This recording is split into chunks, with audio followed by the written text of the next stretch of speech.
Baik, Assalamualaikum warahmatullahi wabarakatuh. Nama saya Ridho Rafil Wahyudi dengan NPM 223510171. Hari ini adalah perkuliahan DPM minggu 11, yaitu materinya adalah membuat basic REST API dengan Express.js dan MySQL.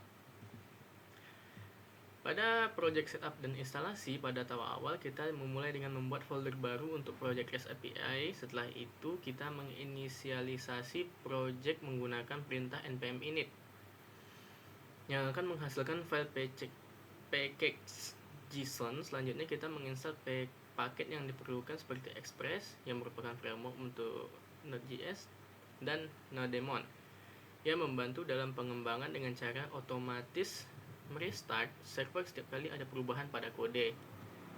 Kemudian ada membuat dan menjalankan server Express. Setelah setup selesai, langkah berikutnya adalah membuat file index.js. Di dalam file ini kita mengimport Express dan mendefinisikan port yang akan digunakan oleh server. Dengan menggunakan app.listen port, kita dapat menjalankan server.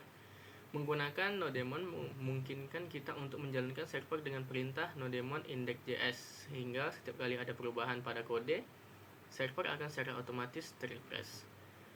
Kemudian testingan API dengan Postman. Setelah server berjalan, penting untuk melakukan pengujian terhadap API yang telah kita buat. Di sini kita menggunakan Postman, sebuah alat yang memungkinkan kita untuk mengirim permintaan HTTP ke server dan menerima respons dengan Postman. Kita dapat menguji berbagai endpoint yang telah didefinisikan untuk memastikan bahwa semuanya berfungsi dengan baik. Kemudian untuk memahami dasar pembuatan routing di Express, routing disebutkan sebagai bagian penting dari Express yang memungkinkan kita untuk mendefinisikan rute URL yang akan dihandle oleh server.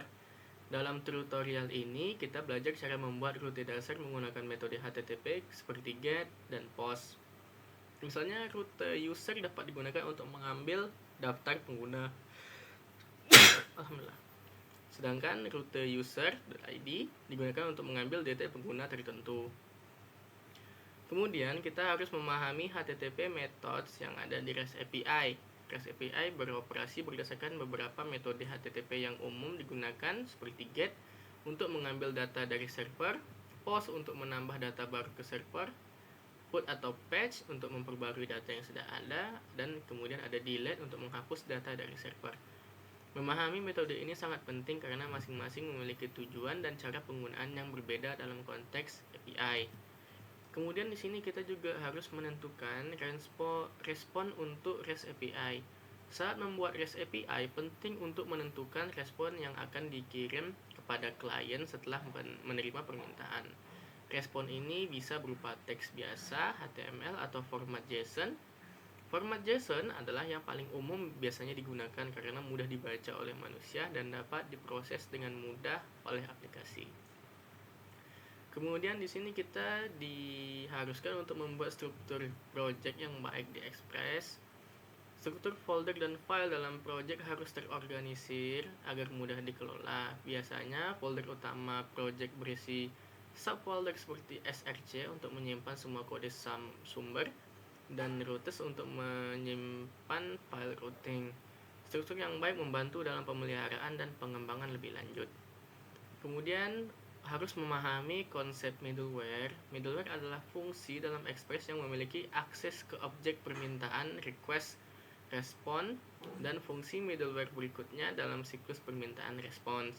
Middleware sering digunakan untuk melakukan tugas seperti parsing body, request, atau menangani autentikasi sebelum mencapai router akhir. Kemudian ada implementasi CRUD operation. CRUD adalah singkatan dari create, read, update, dan delete, 4 operasi data dalam manajemen data. Create digunakan untuk menyimpan data baru ke database, read digunakan untuk mengambil data dari database, update untuk memperbarui data, delete menghapus data. Tutorial ini menunjukkan bagaimana cara mengimplementasikan setiap operasi tersebut secara terpisah, tidak sama.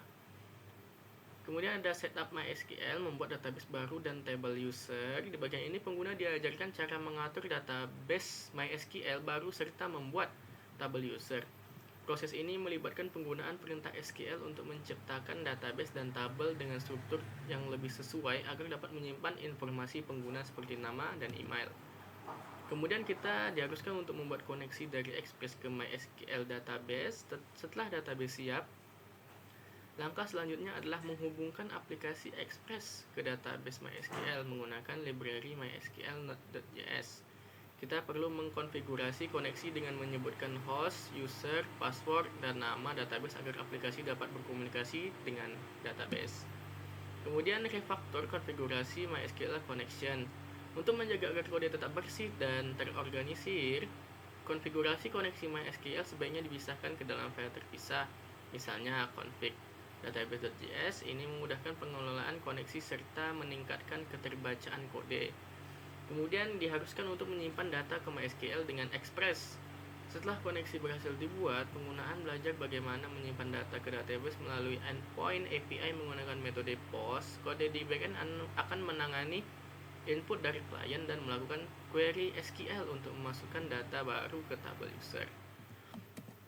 Kemudian ada optimalisasi Postman Workplace and Collection. Dalam bagian ini pengguna diberikan tips dan trik tentang bagaimana mengorganisir workplace dan collection di Postman agar lebih efisien saat melakukan pengujian API. Ini termasuk pembuatan folder untuk mengelompokkan endpoint berdasarkan fungsinya, serta penggunaan variabel lingkungan untuk menyimpan informasi sensitif. Dengan mengikuti langkah-langkah sebelumnya secara sistematis, pengguna dapat memahami dasar-dasar pembuatan REST API menggunakan Express.js dan MySQL, serta menerapkannya dalam project web atau mobile mereka secara efektif. Sekian itulah yang dapat saya sampaikan. Terlebih dan kurang saya mohon maaf. Wabillahi taufiq wal hidayah. Wassalamualaikum warahmatullahi wabarakatuh.